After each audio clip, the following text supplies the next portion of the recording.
Et d'ailleurs, du coup, il y avait une question aussi là sur l'orgasme. Oui. J'ai beaucoup plus de mal à avoir un orgasme avec mon partenaire plutôt que seul. C'est parfois même très très long, ce qui peut être super gênant. Comment faire pour enlever cette gêne et cette pression d'y parvenir avec l'autre? Ça, c'est souvent en consultation aussi. Ce qui est intéressant là de voir, c'est que bah, du coup, pour la personne qui a posé, donc voilà, c'est pas en anonyme, donc je peux dire le prénom, c'est Laure. Euh, du coup, ce qui est intéressant, c'est que, OK, il y a pas de difficulté à avoir un orgasme de manière seule.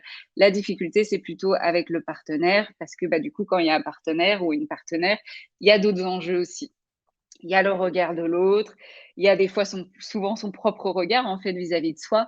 Est-ce que je suis pas trop? Est-ce que je prends pas trop de temps? Là, il y a souvent ce qui revient, hein, chez les femmes, c'est: «Je suis, je prends trop de temps, c'est très, très long».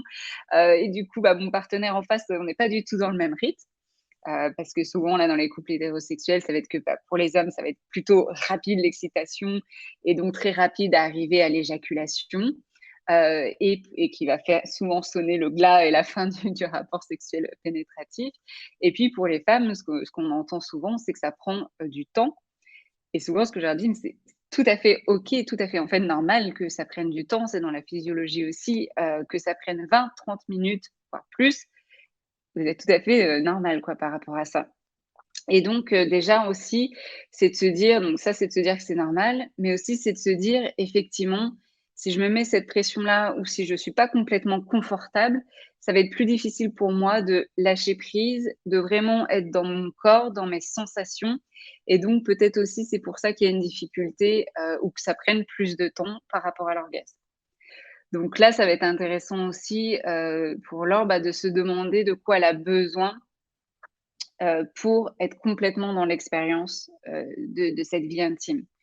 De quoi elle a besoin? Est-ce qu'elle a besoin d'être rassurée? Est-ce que pour enlever cette pression, bah, déjà aussi, c'est de se dire qu'en fait, de se demander pourquoi en fait j'ai un rapport intime avec mon partenaire? Pourquoi je le fais? Est-ce que je le fais pour avoir un orgasme? Ou est-ce que je le fais pour vivre une expérience et peu importe en fait, ce qui se joue dans cette expérience.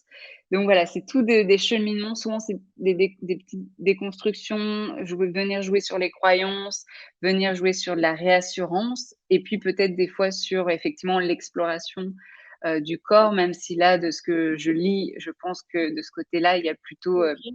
c'est plutôt OK. Par contre, peut-être alors l'expression. C'est-à-dire, est-ce que, OK, je sais ce qui me fait du bien, mais est-ce que je peux exprimer à l'autre aussi ce qui me fait du bien? Et là, des fois aussi, il peut y avoir un décalage par rapport à ça. Des fois, on y arrive très bien toute seule. Par contre, on n'arrive pas à le dire à son ou sa partenaire. C'est trop C'est ça, la confrontant de dire communication. ce qui nous plaît, quoi. Ouais, et puis parfois on a du mal à comprendre peut-être ce qui nous plaît aussi, Ouais. Des fois, on sait pas trop ou des fois, même si on l'exprime au partenaire, ça peut revenir, dire: «Bah, en fait, il y arrive toujours pas, il comprend pas». ouais. Donc des fois, ça peut revenir et donc des fois, ça peut être intéressant aussi en séance en couple, d'en parler, de voir aussi si des fois parce qu'on exprime quelque chose, mais pour l'autre, des fois, en fait, c'est un point d'interrogation et même s'il veut faire, tout le bien du monde, des fois, il comprend pas de quelle manière et c'est pas parce qu'il est bête ou quoi que ce soit. C'est juste que je pense qu'il a besoin de l'expérimenter et des fois peut-être de venir guider avec la main ou peu de faire sur lui ce qu'on aimerait aussi, qu'on nous fasse. Ça permet vraiment en fait de visualiser, d'intégrer pour la personne. OK, et aussi un petit peu pour rebondir, à côté de ça, on n'est pas obligé de terminer en fait un rapport, par l'éjaculation masculine. Ça peut aussi, continuer en fait, si la fille par exemple n'a pas eu, d'orgasme, c'est possible aussi de ne pas s'arrêter à ça en fait aussi.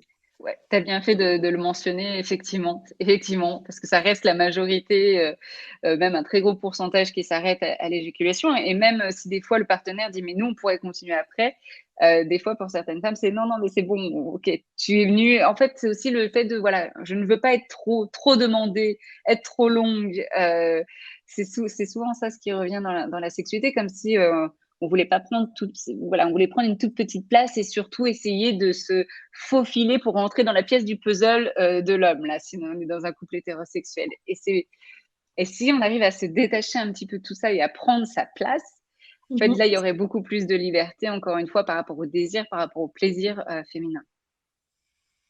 Très clair. Bah, merci Camille.